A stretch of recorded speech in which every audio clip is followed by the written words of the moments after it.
A viewer asked as follows: the standard halachic practice is to say a bracha in connection with the sun once every 28 years. I understand that you take a different position. Can the rabbi please elaborate? This is a fascinating topic. The Sugya, the Talmudic discussion, which we will immediately discuss, is also fascinating and unusual. There are halachic ramifications, of course, to this discussion, and also we will have to delve into certain astronomical and historical issues as well. And at the end, I shall mention what I believe the correct halachic practice is with regards to this question, namely that this bracha is to be recited annually. But that we will clarify towards the end of this discussion. Let us begin at the beginning.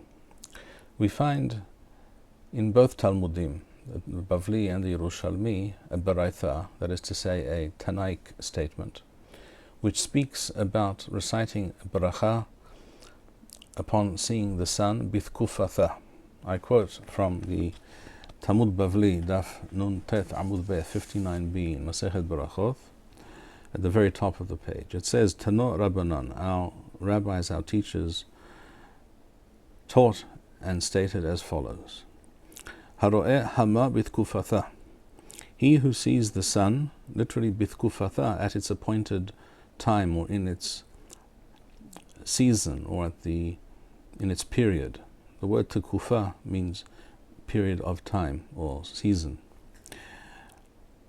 And the Baraitha continues. It doesn't speak only about the sun. It says, he who sees, and this is an important thing to note, we're talking about seeing something visible.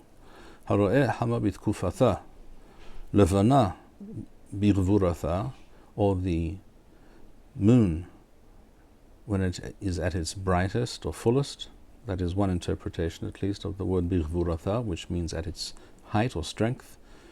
There is another reading here as well, which is levana bithkufatha, the same as the first statement with regards to the sun. Then it goes on also to speak about the other planets and the zodiac. Upon observing these events or these realities, the Baraitha teaches us that one recites the Baracha, Baruch Atah Hashem, Elokeinu melech ha'olam, osa v'reshith. He who created the universe, he who made the creation. That, by the way, is the correct, authentic and ancient nusach, formulation of the Baracha. The version which is familiar to many people, instead of oseh v'reshith, oseh ma'aseh v'reshith, is an accretion, and it is not an authentic reading of the text. And in fact, in the printed version of the Talmud before us, it says Baruch oseh v'reshith. The word ma'aseh here does not appear, and this is how it appears in all the accurate and ancient sources. In other sources, the word ma'aseh was added, as is pointed out also by the Ya'abes, for example. This is how it appears in the Rambam, oseh v'reshith, and in all the ancient sources that were not edited or otherwise tampered with.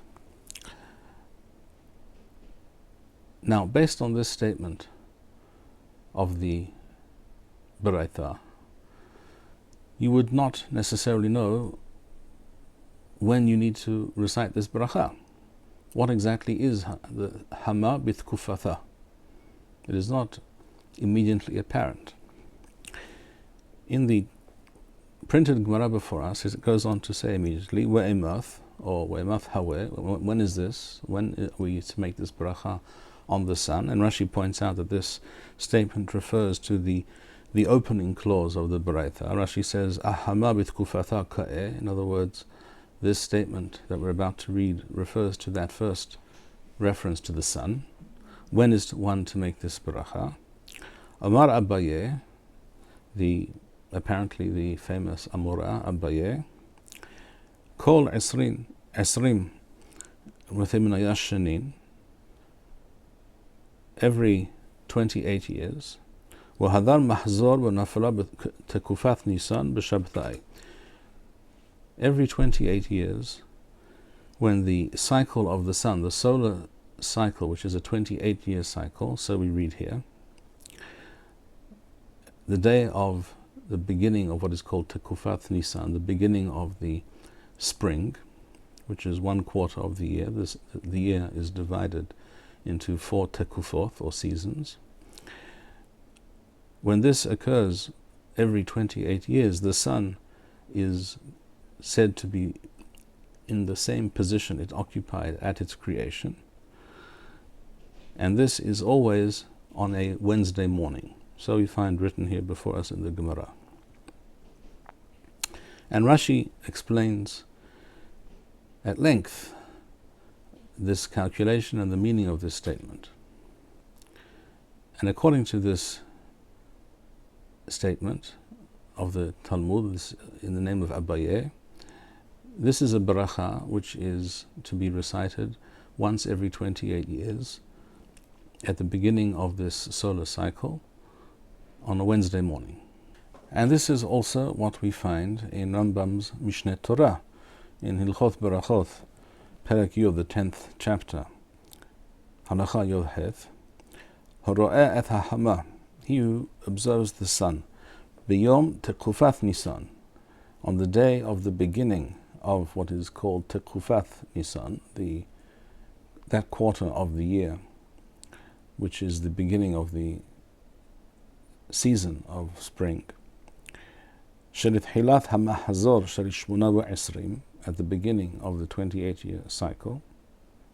Shatekufa b'thilat lel revi'i, and every 28 years it works out so that this occurs on the eve of the Wednesday, of the 4th day of the week. But you do not see the sun, of course, in the evening, so you wait for the morning. When you see it during the day, biyom revi'i baboker, in the morning, mevarech oseh v'reshith. So says Rambam. And then the Rambam goes on to describe the other aspects of that baraita, referring to the baracha that one says at a given time on the moon and other planets and the zodiac, etc. This is something which we will not discuss at present.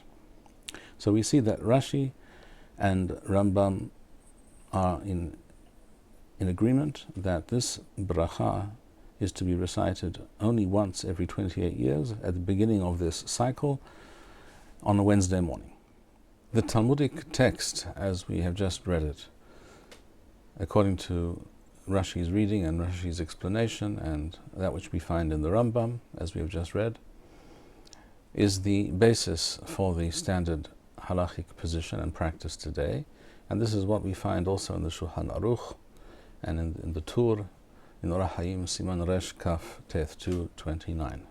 And indeed, if all the sources presented the same picture as we have just described now, there would be little to discuss, except perhaps for the very legitimate and significant question as to what exactly is this 28-year solar cycle all about. It's not as if most of us are familiar with such a cycle or such a concept, and it should be noted that even according to that interpretation and that reading of the text that we have just seen, it is not as if on that particular Wednesday morning every 28 years one observes something unusual or different from the day before or the following day. One sees the sun rise as every other day. There's nothing remarkable about the sun. So therefore, Haro'eh hamabit kufatha, he who observes, who sees the sun in its season or at its particular time, as if implying that something is unique or different about that observation, that would not really be explicable in terms of this reading and in terms of this explanation. Upon examination, however, we discover that the reading of the Talmudic text that we just saw and its interpretation by Rashi and the Rambam is without doubt not the only version of the Talmudic text that existed in earlier generations, and there are many cogent reasons to believe that this text that appears before us is not authentic and is in fact spurious.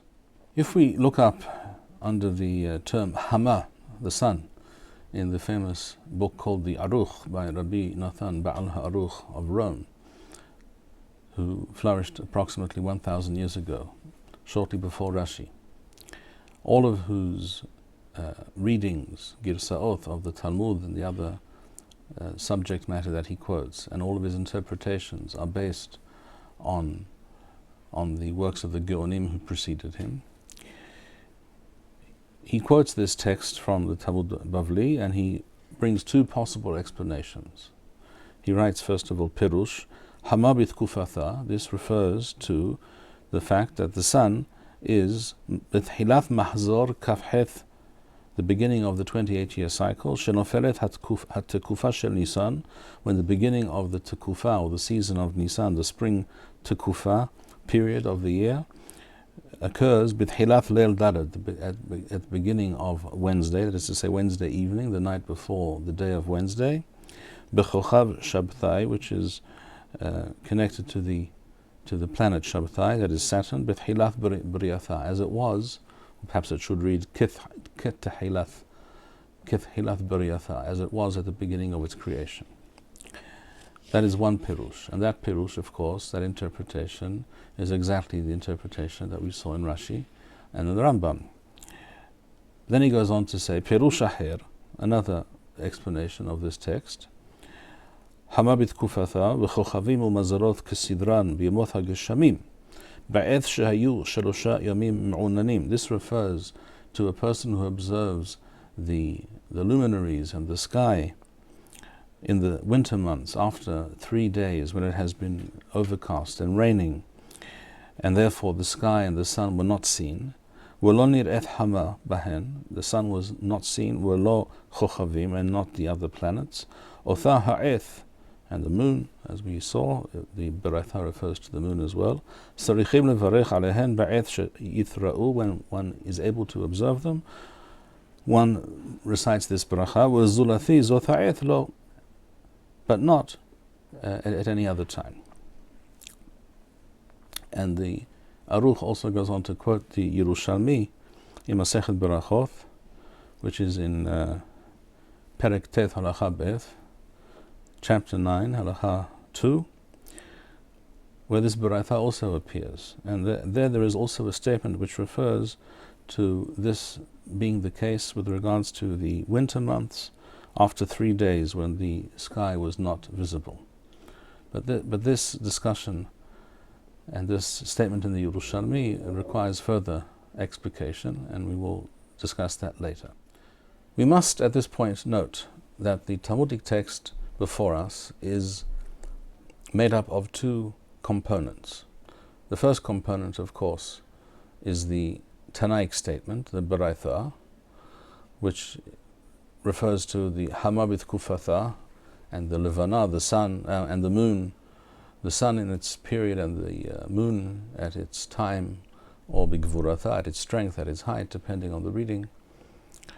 And then the second component is the explanation of Abaye, where he explicates the meaning of this statement regarding the sun. When do you recite this bracha?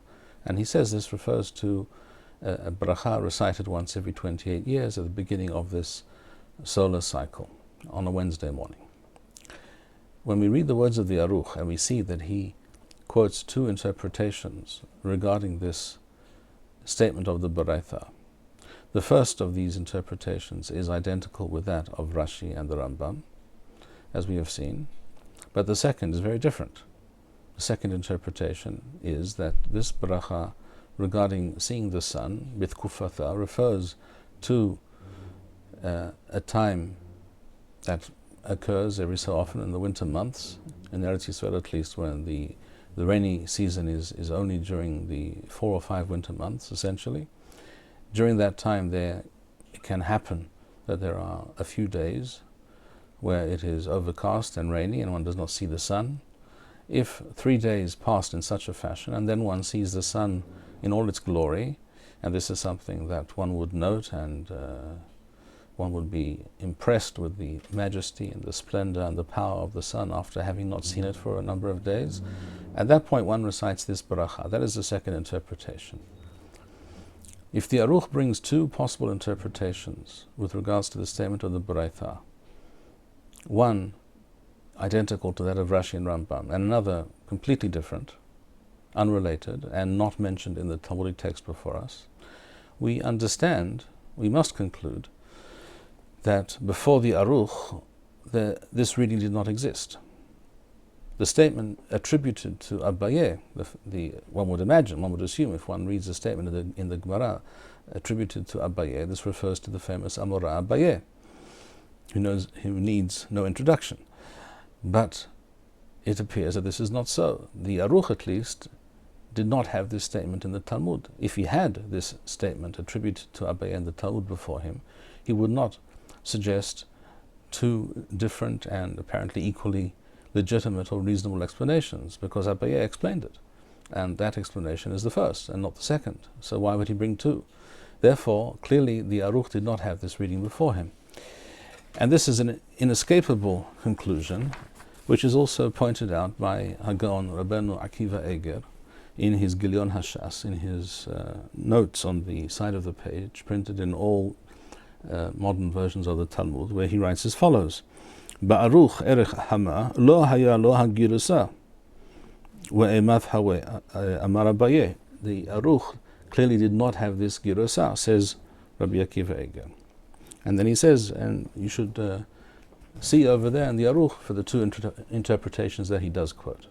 This being the case, that Rabbeinu Nathan Ba'al HaAruch clearly had a different version of the Talmudic text before him, which did not include the statement attributed to Abaye, it is not only reasonable but imperative that we ask ourselves what, in fact, was the Talmudic text that appeared before other early authorities. One of the earliest authorities, the second earliest post-Talmudic halachic text that we have before us, the Halachot Gedolot, authored by Rabbi Shimon Kaira in the 9th century, Leminyanam, according to the Gregorian calendar. He also quotes the statement of the Baraita with no qualification. He does not mention the statement of Abaye. He does not speak about a 28-year cycle or anything of the sort. He simply says, Haro'eh hama b'tkufata, when one observes the sun in this position, in this state, at this time, whatever that time is, he doesn't elaborate. One recites the bracha, Baruch Oseh Bereshith. And exactly the same thing we find in many other sources. For example, Rabbeinu Yitzhak Alfasi, in his famous Halachot, here in Barachot, Perek Tish'i, writes, Tenor Rabbanan, Haro'eh hama b'tkufata, Levana b'taharatha, that's his girasa, his reading, Kochavim b'mishmarotehem mazalot be'itam, Omer Baruch Oseh Bereshith. That's it. That is the entire quotation from the Talmud. As we know, both the Halachot Gedolot and the Rif, their method of conveying to us the halacha is simply by quoting those parts of the Talmud which are to be implemented and relied upon, halacha l'ma'aseh, practically speaking, and omitting the other part of the text. That is the only part of the Talmudic text that the Rif quotes, just as the Halachot Gedolot did, clearly indicating that they too did not have before them the statement of Abaye, because if it was the case that we are to understand that this bracha is to be recited once every 28 years on a Wednesday morning, as we saw before in Rashi and the Rambam, they would clearly have had to have mentioned this. How on earth would we know these things without being told? It's not as if there's anything obvious about this at all. Clearly, therefore, they did not have this text before them as we see it before us today. When we look at the Sidur of Rav Saadia Gaon, who lived and wrote this Sidur approximately 1100 years ago, we find as follows on page 90, Sodi. After having mentioned the barachot that one recites upon rising in the morning, he writes as follows: having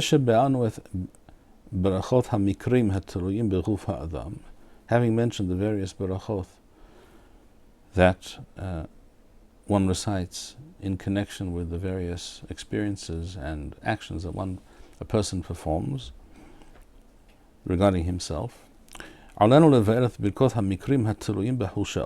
we need to mention here the various barachot that a person is to recite based on certain experiences, things that a person sees or hears, etc.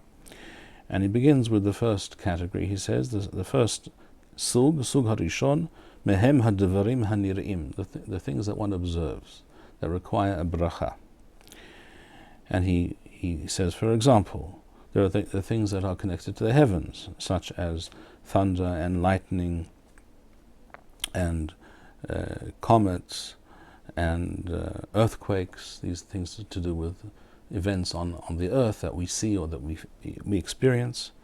And then he goes on to say, Wa'al hashemesh, and with regards to the sun, biyom tekufat tamuz, note, not tekufat Nisan, which is the beginning of that quarter of the year known as the Nisan quarter or period, that is to say, the beginning of the spring, but rather tekufat tamuz, which is the beginning and the height of the summer.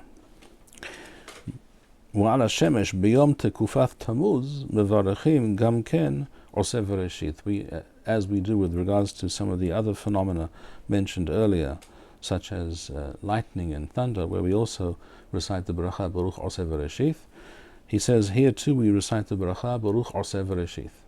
In other words, this bracha is not unique to this phenomenon of observing the sun, but it is a bracha which we know and recite on various occasions, and also with regards to the sun. But the time for this bracha is annually, once a year, Yom Tekufat Tamuz, which is the beginning of the quarter of the year, which is known as the summer quarter, or the height of the summer. Then one recites this bracha. This is, first of all, clearly, halachically speaking, in practical terms, a completely different explanation of the statement that we find in the Beraitha, and that is something we will discuss further later. But with regards to the Talmudic text, this also indicates clearly that Rav Saadia Gaon as well did not have this reading that we find before us today. This was not the reading that he had before him. His reading clearly also did not include the statement attributed to Abaye. Similarly, in the Pirush, the commentary of Rabbeinu Hananel, approximately 1,000 years ago, just before the Rif, he quotes the Yerushalmi, as we saw in the Aruch, that this bracha is to be said, Baruch oseh v'reshith, is to be said in the winter months when the sky has not been visible for 3 days. And he goes on to explain, he says, and he connects this to this bracha on the sun, Perush zeh she'omer hama b'tkufatha v'chochavim u'mazarot k'sidran b'imot ha'geshamim ba'eth she'ayu shelosha yamim me'unanim v'lo nir'atha hama b'hem v'lo chochavim otha ha'eth tzrichim levarech alehen ba'eth she'yitra'u v'zulati zo ha'eth lo.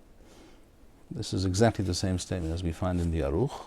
There is no doubt that the Aruch is basing himself entirely on the Perush of Rabbeinu Hananel, as is his wont.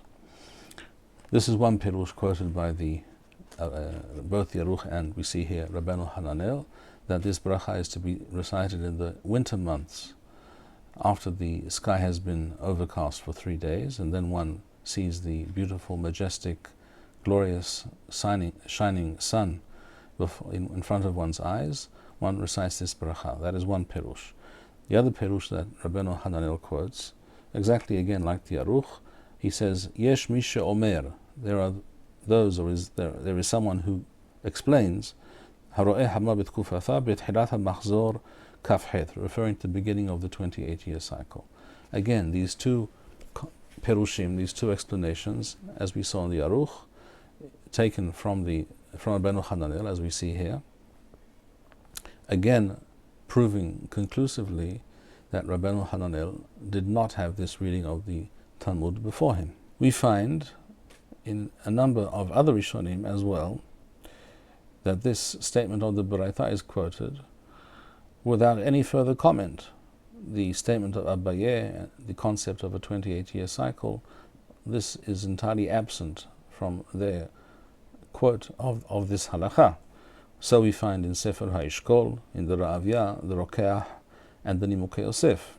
On the other hand, even amongst some of the Rishonim who do quote this interpretation of a 28-year cycle, we find that most of them do not mention this in the name of Abaye. It is clear from the manner in which they present this interpretation that it was not written in the Talmud before them.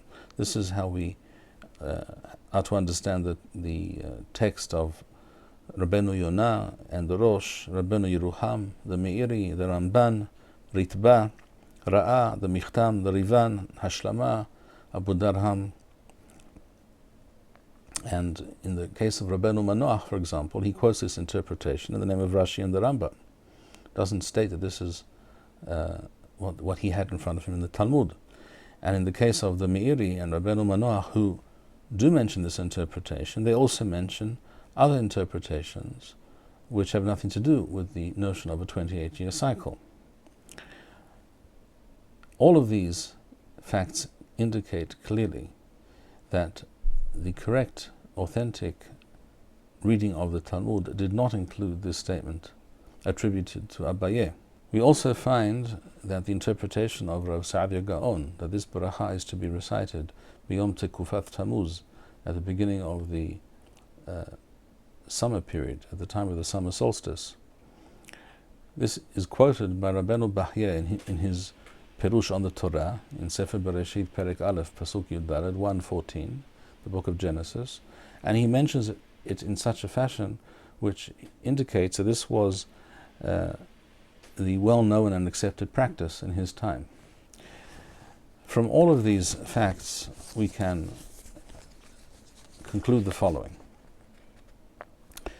First of all, the original authentic Talmudic text did not include this statement attributed to Abaye, and therefore we shall refer to this statement as pseudo Abaye.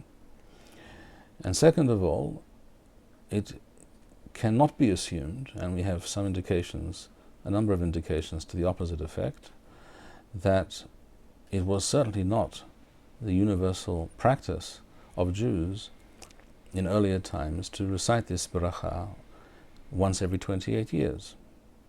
If Rav Saadia Gaon and Rabbeinu Bar-Hayim clearly mention a different practice, then it follows that this concept or this notion of reciting this bracha on this particular Wednesday every 28 years was not universally known in all times. And in fact, the earliest recorded instance of this bracha being recited according to the interpretation, the statement of pseudo Abaye, as explained by Rashi and Rambam, is that of Rabbeinu Shmaya, who was a Talmid, a student of Rashi, and he writes in a Perush, a commentary that he wrote to a piyut, a liturgical poem, that in the year 4845, which is the Gregorian year 1085, which is during Rashi's lifetime, on a Wednesday morning, the month of Nisan, Rabbeinu Shmaya says that he recited Birkat Hama. But as we have seen, based on the writings of Rabbeinu Saadia Gaon, Rabbeinu Bar-Hayim, and what we must conclude from many of the other sources, at that same time, at that period of Rashi and Rabbeinu Shmaya, other Jews were acting very differently. So clearly this halakha, this concept, has not been set in stone from time immemorial. So, to recap briefly, the Sugya, the Talmudic discussion as it appears before us in the Talmud Bavli, Barachot Daf Nun Teth, speaks about a bracha on the sun, and this discussion consists of two parts. The first part or component of the Sugya is the Tanaic statement, the Baraitha, and then that is followed immediately by a statement attributed to the Amora Abaye, which explains that this refers to a bracha that is recited on the sun once every 28 years, and it explains the concept of a 28-year cycle. However, seeing that all the early authorities from the period of the Geonim, or the period immediately after the Gonic period, up to about 1,000 years ago, not one of these authorities knew of such a text. Not one of them had this statement of Abaye before them in the Talmudic discussion. We are forced to conclude that this is not the original form, not the original reading of the Talmudic text. And as mentioned, if we find in these authorities, for example in the Rif, the Alachot Gedolot, that they simply quote the Baraitha, the statement, the original statement, the first component, without any further discussion, clearly they did not have this second component, they did not have that interpretation. And then we have to ask ourselves, how did they understand this statement of the Baraitha? What exactly is this bracha referring to the sun? When is it to be said? And, as mentioned, we saw in the Perush of Rabbeinu Hananel, which is then also quoted, not in his name, but it's clearly quoted from Rabbeinu Hananel by Rabbeinu Nathan Ba'al HaAruch. This is also roughly 1,000 years ago, that two possible interpretations were offered. The first referred to the 28-year cycle interpretation, which was presented as a perush, as an interpretation, but not a statement of the Talmud itself. And then a second interpretation was offered in these two sources. And this second interpretation is based on what we find in the Talmud Yerushalmi. And we shall quote from it now. This is to be found in Masechet Berachot, Perek Toif Halacha Beth, 9.2, where it states as follows. The same Baraitha, essentially, we have before us, although it is not identical to that which appears in the Bavli. He who sees, who observes the sun, bitkufatha, at its time, at its period. Weth halevana bitkufatha, or the moon at its time, at its period. Weth harakia b'tiharo, and the sky when it is entirely clear and brilliantly lit up and a pleasure to behold. Omer, one recites the bracha, Baruch Atah Hashem Elokeinu Melech HaOlam, although the bracha here is just quoted as Baruch, because that is how both the Talmudim usually quote barachot, without the regular formula, just the first word, Baruch, simply to be brief. Baruch Oseh V'Reshith.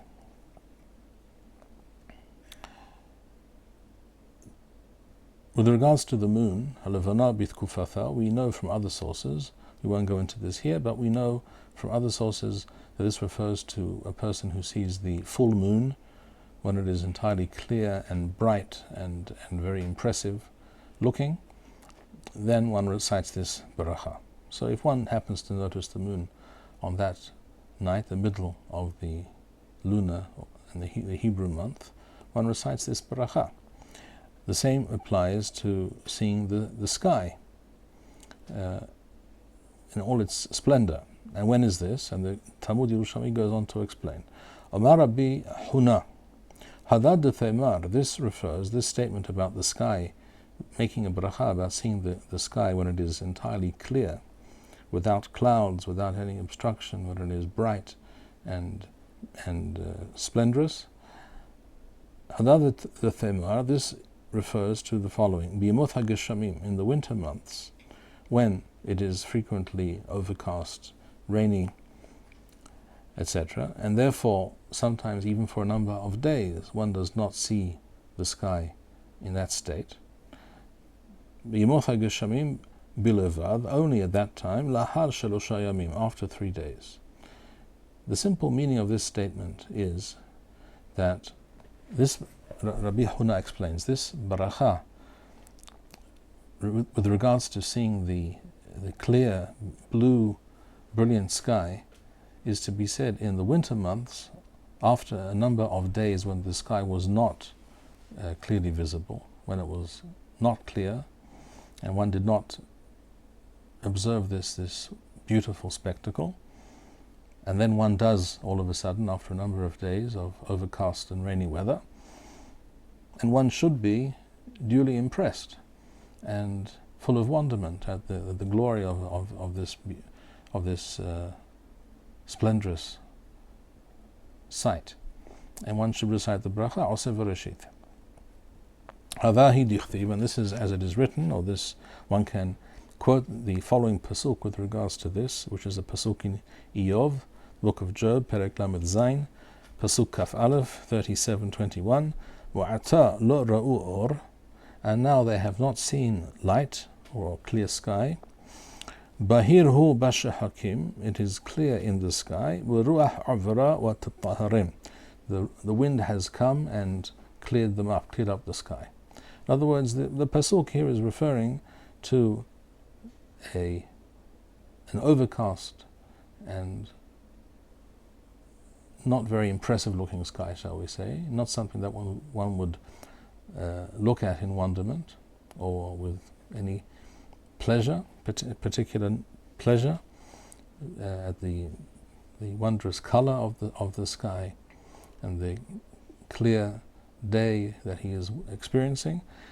When one has not seen such a thing for a certain time, and now the sky is beautifully clear, the wind has come and cleared the skies, and the sun is out and bright, as frequently happens in the winter months after a rainy period, and then it becomes very clear, and the air is very clean and pristine.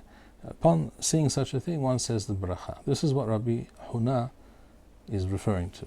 So Rabbi Huna is referring to the third clause, the third aspect of this statement of the Baraitha. The Baraitha here before us, which is not identical to that in the Bavli, because in the Bavli the Baraitha goes on to discuss observing the planets and the stars, which is much more problematic, and the meaning of those statements is entirely unclear, and Rambam's explanation of these things is frankly impossible to reconcile with the reality.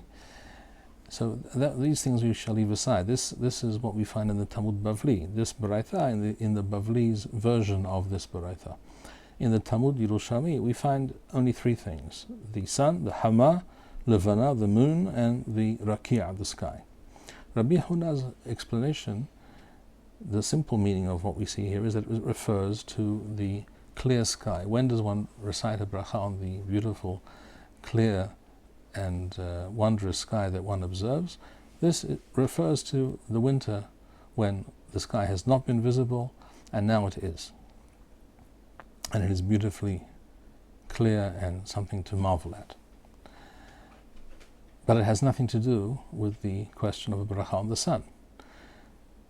Nevertheless, surprisingly, we find that Rabbeinu Hananel quotes this same statement of Rabbi Huna in the Yerushalmi, and this is quoted also in the Aruch, as referring to the bracha on the sun, that just as one does not see perhaps the sky in all its glory for a number of days in the winter months, and then upon seeing them one has to recite this bracha, the same is true of the sun. If one has not seen the sun for a number of days in the winter months for the same reason, one recites this bracha on the sun as well. So essentially we're talking about the same thing according to this interpretation, which is itself, I think, problematic, that the haro'et ha'hama and haro'et ha'rokia b'tiharo, that the observing the sun and the clear sky which are mentioned here as two separate things in the Baraita, are essentially being explained or being understood.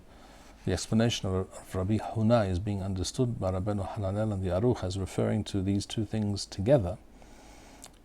Essentially, it's one and the same explanation, that there are periods in the winter when you do not observe neither the sun nor the sky, and now you can observe both. You recite this baracha. This is how they suggested this is an interpretation of what the Talmud Bavli was stating with regards to the sun. To me, it seems that we cannot accept this interpretation. A, for the reason I just mentioned, that this is an interpretation which describes or prescribes a bracha for two separate phenomena mentioned in the Baraita as if they are one phenomenon. And secondly, because the simple meaning of the Yerushalmi is that Rabbi Huna is not referring to the sun at all. It has nothing to do with the sun. It has to do with seeing the beautiful clear sky after such a period. And that is also the implication of the pasuk from Iyov, وَعَتَى لَا رَأُوا أَوْرٍ. There has been a period of time when the sky has been dark, it has not been clear, and now Bahirhu Bashahakim, and now the skies are beautifully clear, وَرُوحْ عَفْرَى وَتَطَّهَرِمْ, because the wind has come and swept them clean. There's no mention of the sun. Therefore, this interpretation to me seems forced and unreliable. So, once again, to recap briefly, these are the two interpretations that we find in Rabbeinu Hananel and the Aruch. The first is the explanation which actually appears in the Talmudic text before us, that which is attributed to Abaye, referring to a 28-year cycle of the sun. And the second interpretation has to do with viewing the sun and the sky when they are clear and bright and unobstructed. And this applies only to the winter months after a period when it was overcast, rainy, etc. Both of these interpretations are, I believe, problematic. Even if we assume, as I think we must, that this interpretation of a 28-year cycle is not to be found, was not in the original Talmudic text, but it is an interpretation, a possible interpretation. It is certainly the interpretation that Rashi and Rambam accepted, and it was also suggested as at least one possible interpretation by Rabbeinu Hananel, by the Aruch. But both of these interpretations, it seems to me, are problematic. With regards to the 28-year cycle, this is something that one does not observe. In other words, on that particular day in the month of Nisan, even if one accepts this entire construct of a 28-year cycle, which we shall discuss in greater detail, one does not observe anything remarkable or different about the sun or the sky on that morning. The sky looks the same as every other day. The sun rises in the east as it does every other morning. It's the same phenomenon that we observe on a daily basis. It's not something that you can refer to as haro'eh, he who sees, he who observes. There is nothing particular here to observe. Furthermore, I would suggest that most people, this is certainly true today, but I think it's also almost certainly was the case in ancient times, most people were not familiar with the 28-year cycle and could not possibly have known when this 28-year cycle ended or began. Again, because it's nothing observable, and it also, as we shall discuss, has no significance from a Torah or halachic perspective. So you would have to be an astronomer, even if we're talking about an astronomer in ancient times, you would have to be very knowledgeable in this field to have any knowledge, any understanding regarding such a concept, such a cycle. With regards to the second interpretation, as we have explained, the simple meaning of the Yerushalmi, which is the basis of this interpretation, is that it is not referring at all to the sun. It is referring to seeing the sky, the heavens, when they are clear and beautiful to behold, but nothing at all to do with the sun. Both of these explanations, therefore, I think are problematic and unreliable, which of course leaves us with the simple and obvious question, to what was the Baraitha referring?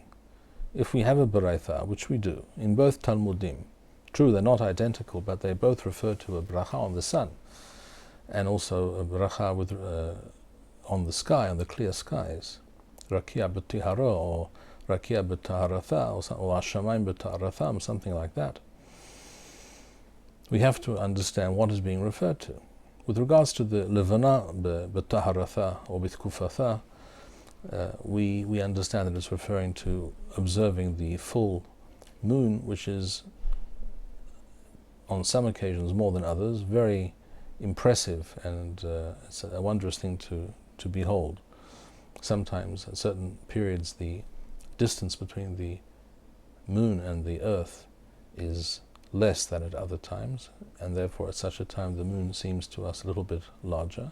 And when it is a full moon and a very clear night, etc., and you see it at the beginning, when it rises at the beginning of the evening, for example, it's a very awe-inspiring spectacle. So that we understand. But with regards to the sun, we need to understand what is being referred to. What other option is there? And to what exactly was someone like the Rif, or the Halachot Gedolot, who quotes the Baraitha, but no other statement or explanation? How did they understand it? What did they intend that we understand? It also needs to be said that if the Halachot Gedolot or the Rif understood this statement of the Baraitha regarding the sun to refer to a 28-year cycle, even as an interpretation, not as a Talmudic text, they would have had to have mentioned this, because there's no other way to guess such a thing. A person who simply reads the Baraitha would never come up with such an explanation by himself. It's not at all obvious. It's not evident that this is what the Baraitha is referring to. In fact, as I said, this is something that most people probably knew little or nothing about. And that is also the case today. I think if you ask your average Orthodox Jew, or for that matter, your average human being on the street, are you aware of a 28-year cycle with regards to the sun? I'm quite certain that at least 99 out of 100, if not all of them, will tell you that they don't know what you're talking about. So what exactly was the Baraitha referring to? As mentioned previously, there is a third interpretation. We find this mentioned for the first time in the Sidur of Rav Saadia Gaon, approximately 1100 years ago. On page 90, Amud Sadi of his Sidur, where he lists many of the various barachot that we are required to say at different times for different reasons. He refers to the barachot on things that are observed. He says, Hadvarim hanir'im, wehem shnei halakim. There are two kinds of events that we observe regarding which we are required to recite a baracha. Arsi'im ushmemi'im, things that occur here on earth and things that we observe in the heavens. And then he goes on to say, Wa'al hashemesh, and with regards to the sun, biyom tequfat tamuz, on the day, the beginning of that quarter of the year, which is really the period of the summer quarter, or tekufa of the year, known as tekufat tamuz, mevarachim gam ken oseh v'reshith. We recite the baracha oseh v'reshith. That's all Rav Saadia has to say on the matter. It's clear from what he says that A, he was unaware of any other interpretation, or perhaps he was aware, one could claim, but he certainly rejected any other interpretation that he may have heard. He certainly does not indicate there was any other interpretation. His interpretation, his understanding of this Baraitha is straightforward and plain. Hahama b'tkufatha refers to the sun at the height of its power, which is analogous to the levana b'tkufatha, when observing the moon at its height, at the height of its power or its its beauty and splendor, namely when the moon is full, particularly the beginning of the evening, when it rises in the east. At that time, the full moon can be particularly impressive and wondrous. In the same way, the sun, which is the same sun every day of the year, but we know the strength of the sun changes depending on the season of the year, unless one lives on the equator. In the summer, at the height of the summer, the sun is much more, the rays of the sun are much more direct and powerful. And to refer to Hamabit Kufatha, the sun at its period, as a reference to the time when it is at its most powerful and when it is most directly and high in the sky above us, similar to the Levanabit Kufatha, when the moon is most observable and bright and clear and impressive. This is a very reasonable and intelligible explanation. And therefore, according to Rav Sa'id Gaon, this is a bracha that one recites not every 28 years, but actually annually, every year, B'yom Tekufat Tammuz, which is the day of the summer solstice. In the northern hemisphere, this occurs on the 20th or the 21st of June. In the southern hemisphere, this occurs on the 20th or 21st of December. And therefore, according to Rav Sa'id Gaon, depending on which hemisphere one lives in, if one lives in Eretz Yisrael, then this obviously refers to the northern hemisphere. And on that day in June, the day of the summer solstice, one recites this bracha every single year, because on that day the sun is the rays of the sun are the most powerful, the most direct. That time of the year also in Eretz Yisrael, certainly it is unusual for there to be clouds, for the sky to be obscured. The sun is visible usually on that day almost without fail in all its glory. And yes, this is something that people, certainly in ancient times, were very aware of. People who lived on the land and off the land, most of Am Yisrael, most of the Jewish people living in Eretz Yisrael were farmers, or at least they were fully aware of the agricultural cycle. If they themselves were not farmers, then their brother, one had a brother who was, or a neighbor who was, and people knew very well about the seasons and the importance and the significance of the weather and the seasons to the agricultural cycle and the produce that one could find in the market. And people told time by looking at the sky. People were very aware of these things, much more than most of us are nowadays. Many people today do not even think about the fact that the sun is lower in the sky in the winter months and higher in the sky in the summer months. And many people don't really observe or take note of the fact that the point of the rising of the sun or the setting of the sun is not the same every day of the year. It changes.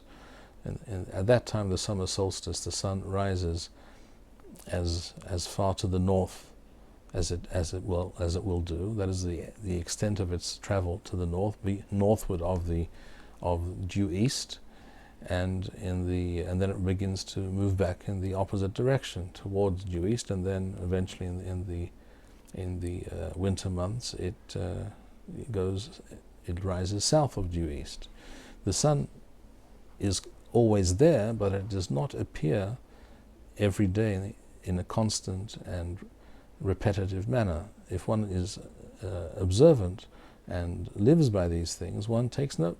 Therefore, if we think about people in ancient times who lived very much within the natural world and were aware of these realities and these variations and changes even on a daily basis, I think it is entirely reasonable to suggest that your average person knew very well when the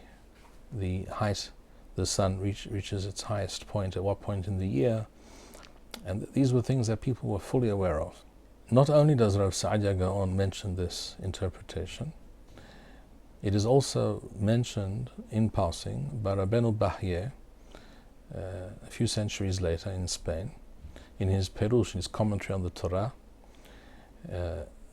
which is the first perek of the Torah, the first chapter of the book of Bereshith, Genesis, Pasuk Yud verse 14, where he mentions in passing, as if it is something well known and observed and done by all, that one recites this bracha b'yom tekufat Tammuz. To Rabbeinu Bar-Hayim, this was something unremarkable. This is apparently the common practice. Because today it is not the common practice, I have seen certain editions of Rabbeinu Bar-Hayim's Perush on the Torah in which the editor thought that this was a mistake, that he meant not Tekufat Tammuz but Tekufat Nisan. In other words, he thought that Rabbeinu Bar-Hayim must have been referring to the 28-year cycle interpretation, which has to do with the month of Nisan. But no, this is not true. Those people who noted and made such a note at the bottom of the page were mistaken.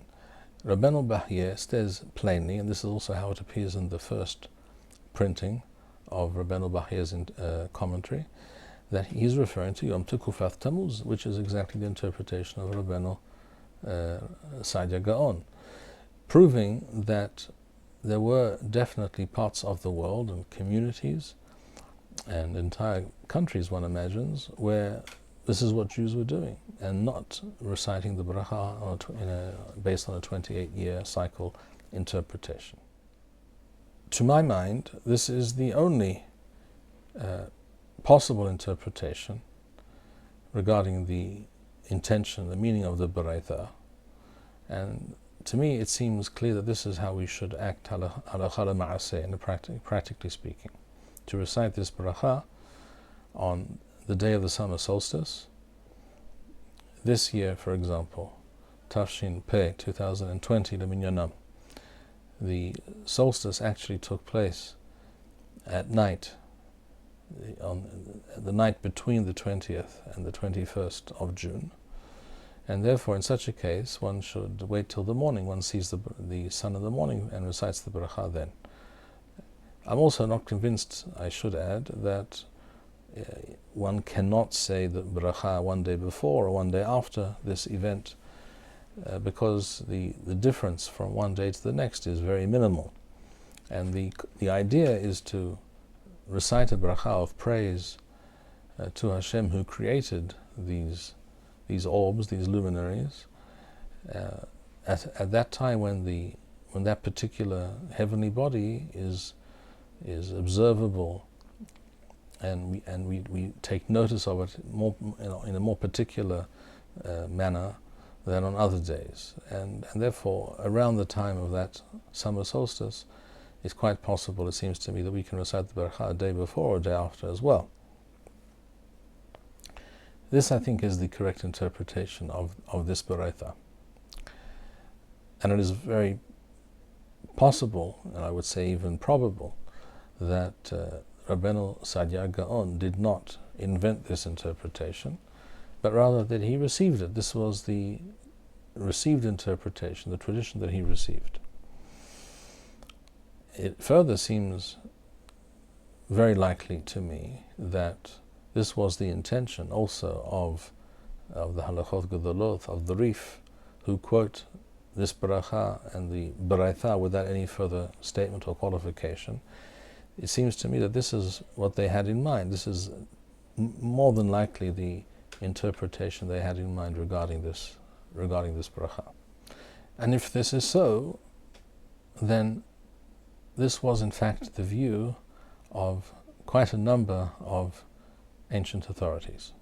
At this point, we need to attempt at least to understand how this text, the Talmudic text as it appears before us, and as quoted by Rashi, and as codified by Rambam, how this particular text, speaking of the 28-year cycle, how it came to be, and how is it that it was inserted into the Talmudic text and attributed to Abaye, where in fact based on everything that we know, this is almost without doubt and definitely not so, simply not true. It is a spurious text, and as we have seen, it was not known to the early authorities. So we have to try and offer an explanation how this came to be. Based on the foregoing, one straightforward explanation is that the statement attributed to Abaye, pseudo Abaye, in our text, began its life, so to speak, as a pirush, a commentary that was jotted down on the margin of the page, referring to a manuscript of the Talmud. And anyone familiar with manuscripts of the Talmud knows that all manuscripts of the Talmud and many other Jewish texts are replete with notations, commentaries, variant readings, all jotted down on the side, on the margins of the page. And this is referred to as the Gilayon, and many, many things were written on the Gilayon. In fact, to this day, in the printed editions of the Talmud also, the page is printed exactly in that fashion, with many additions, notations, variant readings, and commentaries on the side and on the bottom of the page. In fact, we have one of the Perushim that is frequently to be found on the daf, on the page of the Talmud, Gilyon Hashas of Rabbi Akiva Eiger. Many, many times, literally thousands of times, throughout the Talmud we find Perushim, commentaries, that were jotted down originally on the Gilayon, on the margin, and were at some later date inserted into the text itself, usually by way of misunderstanding. A copyist thought that the mark that he had before him in the text, indicating the notation on the side of the page, it was meant to direct him to insert that text on the side of the page into the text itself, as if it was missing from the text, when in fact that wasn't the intention. The intention was that this is an interpretation or a statement which has some bearing on what the text says, but not that it should be inserted into the text. This is a very common occurrence in all Talmudic and halachic works, manuscripts, and also printed editions. And this would also explain why many of the Rishonim, who do mention this interpretation of the 28-year cycle, do not make mention of, or do not imply that this is in the text itself. And they do not mention Abaye. They mention it as the meaning, the intent of the Baraitha, but they do not suggest that it is written in the Talmud in that fashion. As for the words Amar Abaye, that this is something Abaye said, this could be another misunderstanding. Sometimes, for example, at the beginning of such a notation or marginal gloss, there were words added, like sometimes it could be Aleph Aleph, and that could refer to someone called Avraham. Amar Avraham, Avraham said. In other words, a person was identifying himself as being the author of a particular gloss, in the same way that the Ra'avad is very frequently refers to himself in that way, and writes at the beginning of his Hasagot, his glosses on the Rambam, Amar Avraham. It could have begun in that way, and this was misunderstood by someone to mean Amar Abaye, Aleph Aleph. Possible. Or it could be another type of error somehow crept into the text, and this was misinterpreted and or misread. Something was not very legible, and it was somehow understood in that fashion. That is definitely one possible explanation. Another explanation requires us to discuss the calendar, that is to say, the solar year, and the calendar that was in use in ancient times in most of the ancient world. The ancient Greeks and the ancient Persians and the Romans knew that a solar year was 365 and 1/4 days. At least that was the official figure that was used. And this is also the figure used by the famous Amora Shemuel, who was known to be an astronomer, his calculation of the solar year is exactly 365 and 1/4 days. Another opinion quoted in the Talmud in the name of Rav Ada is that the solar year is a little bit less than 365 and 1/4 days, and this is in fact a more accurate figure. It's also not precise. Rav Ada did not give a precise figure, but he said it's a little bit less than a quarter, which is entirely true. The mean tropical or solar year is reckoned to be at present 365.2421897 days, which is 365 days, 5 hours, 48 minutes, 45.19 seconds, which is therefore a little bit less than a quarter. Now, the Romans, particularly if we speak of the Julian calendar, which was a reformed version of the Roman calendar, brought into effect by edict by Julius Caesar. The Julian calendar is based on a year of 365 days in a usual year, and every fourth year you have a year of 366 days, and that makes up for the extra quarter day that you have every year, which is not being counted.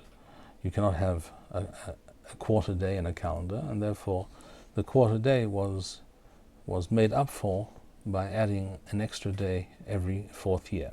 According to that calculation of the Julian calendar and that of Shemuel, the Amora Shemuel, 365 and 1/4 days, there is a cycle of 28 years, which refers to the fact that after 28 years, if you assume the day is exactly 365 and 1/4 days, at the conclusion of 28 years, the sun will appear in exactly the same spot as it was assumed to have appeared on its creation, on the fourth day of creation, and on the Yom Tekufat Nisan, the beginning of the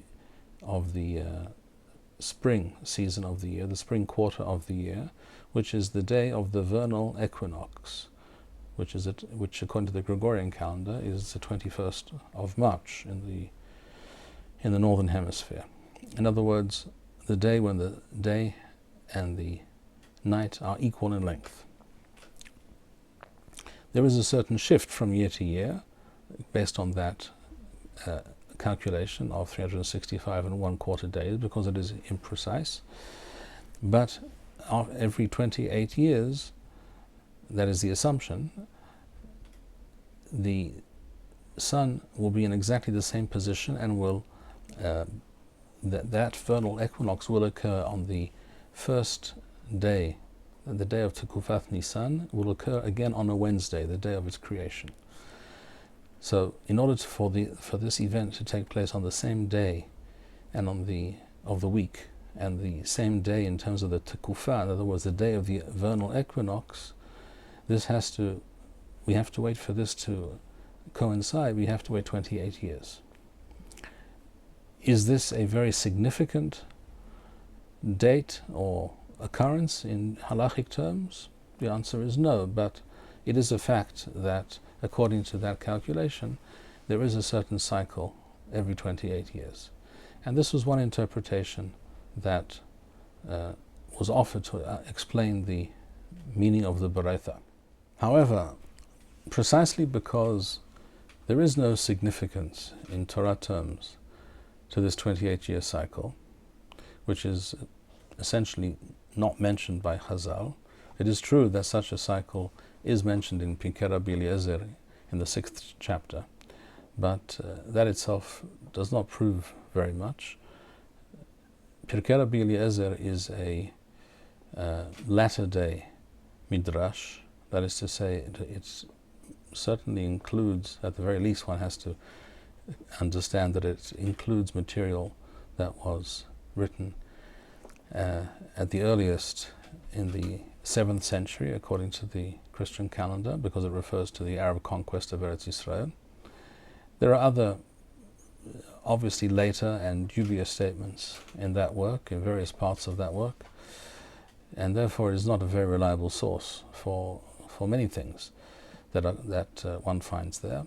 However, be that as it may, the 28-year cycle is essentially not mentioned by Chazal, and it has no significance from a Torah perspective, and therefore I think there is another possibility with regards to the provenance of this insertion into the text, this addition to the Talmudic text.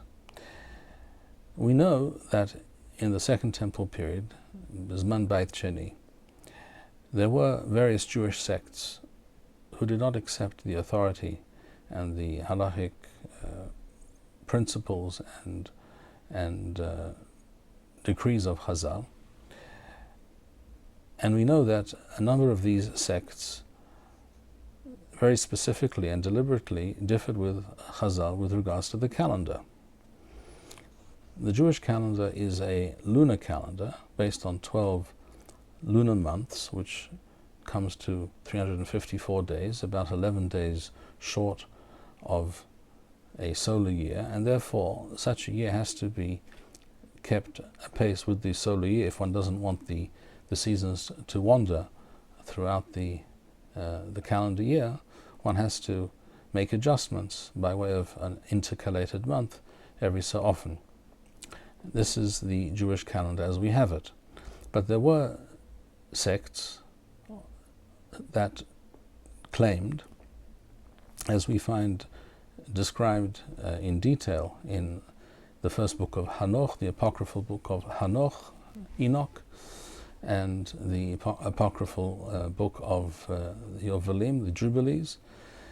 There is a calendar which we find there which refers to a year of 364 days.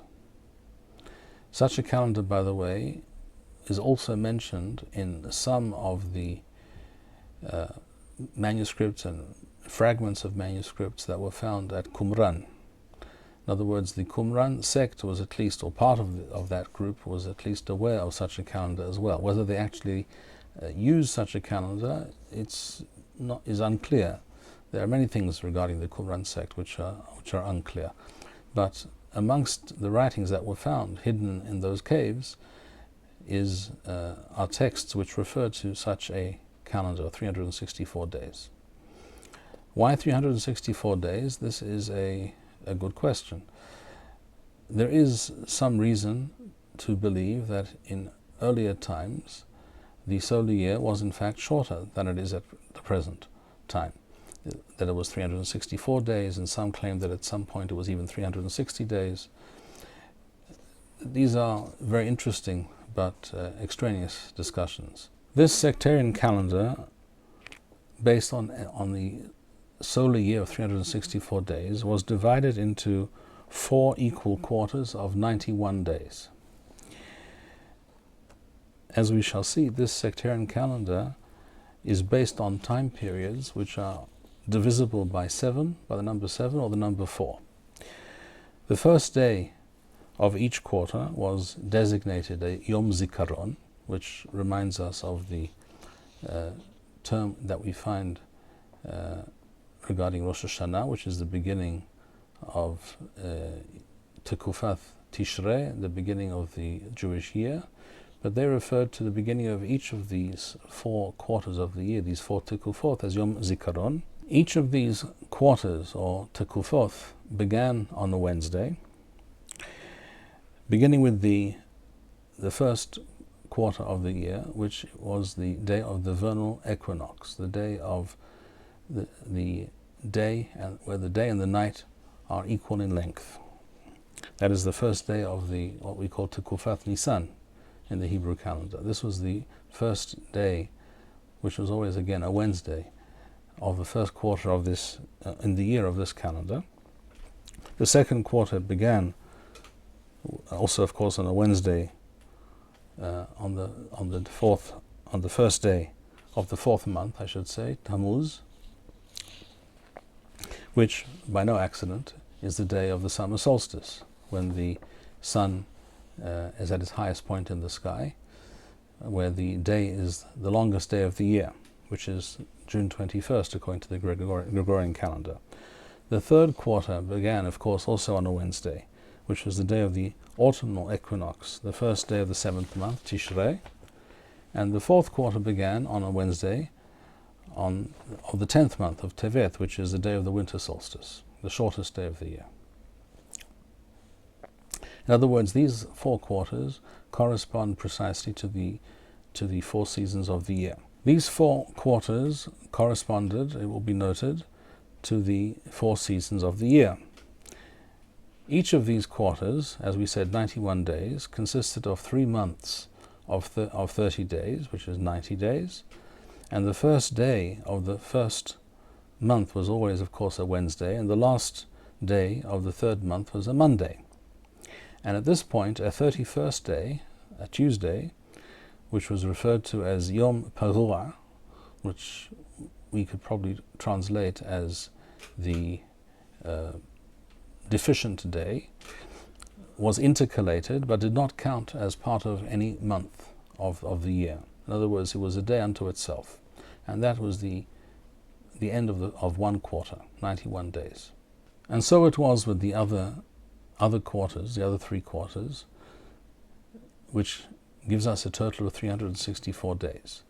This, as I said, is described in detail in the first book of Hanoch or Enoch in chapter 82, and in Sefer HaYovelim, the book of Jubilees, in the 6th chapter, and it appears also in other writings. It was very crucial, according to these sectarians, that each festival fell on a certain day of the week. This is reminiscent of that which we find in the Talmud with regards to the Baithosim, for example, who were also a sect in the Second Temple period, who claimed that the Chag of Shavuot had to fall on a Sunday. It had to fall on a specific day of the week. This appears in this discussion and this mention of this sect and their notions regarding the calendar are mentioned in the Talmud Bavli, Masechet Menachot, Daf Samech Hey, and amongst others. Similarly, this sectarian calendar of 364 days is designed and calculated in such a way that everything falls on a specific day of the week repeatedly. That is why the beginning of each quarter must be on a Wednesday, and all of the Chagim have to fall on a specific day. Now, obviously, such a calendar is out of step with the reality of the solar year, which is approximately 365 and 1/4 days. Therefore, it is off every year by 1 1/4 days. It is therefore widely assumed that by people who have studied these matters in depth, that once in 7 years, during the sabbatical year, Shnat HaShemitah, or the Shvi'ith, these sectarians would intercalate, they would add an uncounted week to make up for the 7 missing days of the previous 7 years, because they were missing 1 1/4 days each year. So by adding a week every 7 years, they were making up for that shortfall. In addition, once in 28 years, instead of 1 week during the sabbatical year, they would add 2 weeks to the calendar, intercalated but not counted as part of the year, to make up for the discrepancy of the quarter day per year. 28 times a quarter, of course, equals 7. As we said before, all of these figures and calculations, as will be readily noticed, are divisible and based on the numbers 7 and 4. Given such a system, we can now see the significance in the eyes of such sectarians of a 28-year cycle. The 28-year cycle, when the sun again, Yom Tekufat Nisan, the beginning of that quarter of the year, falls on a Wednesday, precisely as it should, based on these calculations, so that the year is perfect in all respects from their from their particular and peculiar perspective, the 28-year cycle has real significance. And it could be that what we have here is the reappearance of such a sectarian belief and some aspect of the calendar which was known by some Jews who maintained some of these traditions and ideas over great expanses of time, like rivers that sometimes go underground and disappear for a while and then appear much later far away, above ground. In the same way, many ancient practices and groups and beliefs and opinions disappeared for a time, sometimes for great lengths of time, only to reappear much later. And it could be that such an opinion somehow found its way into the Talmudic text before us and was deliberately inserted by people who still adhered to such notions. This may sound far-fetched or unlikely to some, but the fact is that many of the widely accepted ideas and notions of ancient sectarian groups made their way into current, present-day Judaism through all manner of mystical and Kabbalistic texts which have managed to preserve some of these ancient notions and belief systems and concepts, many of which are spurious and in no way can they be reconciled with authentic Torah Judaism. And yet these ideas and these notions and these writings exist amongst us to this day. In the same way, this statement may also be such a remnant of an ancient sectarian past. In conclusion, I would like to add the following thoughts. Torah Judaism does not encourage us to live a life detached from, divorced from the natural world. Quite the opposite. We find throughout the Torah, throughout the Torah She'Ba'al Peh and the Torah She'Bichtav, we find many miswot, many barachot, many things that we say and do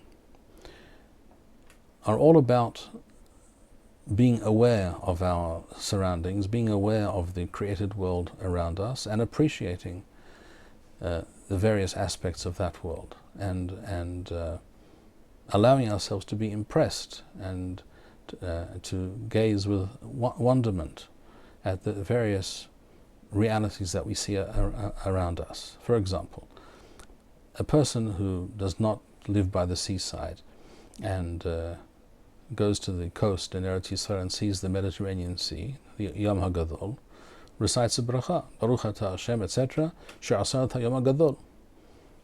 Why do we say such a bracha? It's just a sea. And there are many seas, and it's not by any means the largest sea or ocean in the world. There are many oceans, many times greater in size.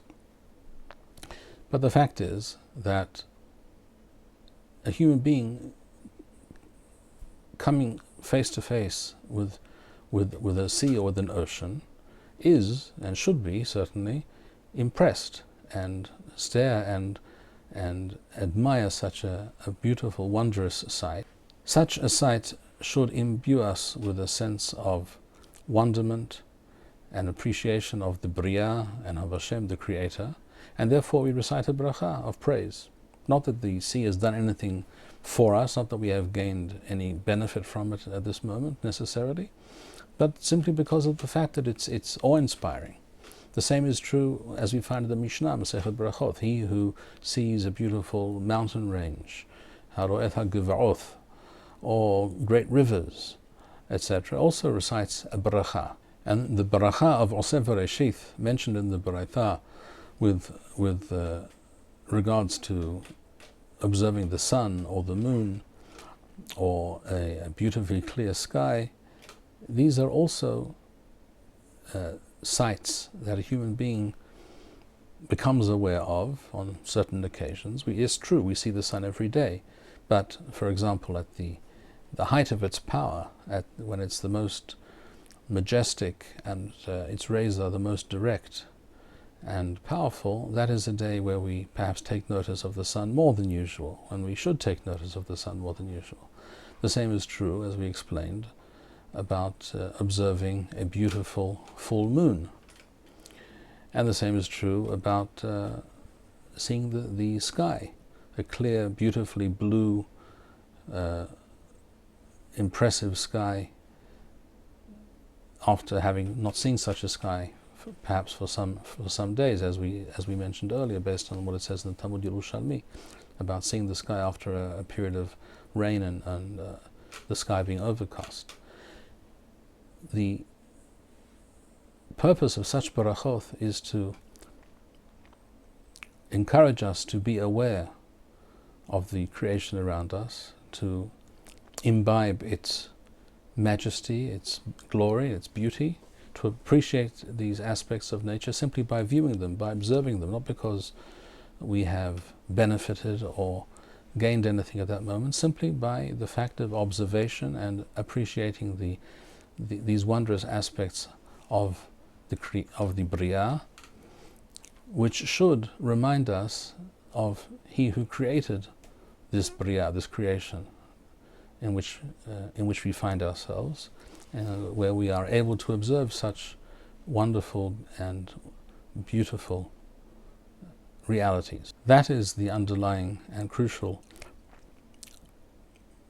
message behind these barachot, that we should not take any aspect of the Bria, of Hashem's creation, for granted.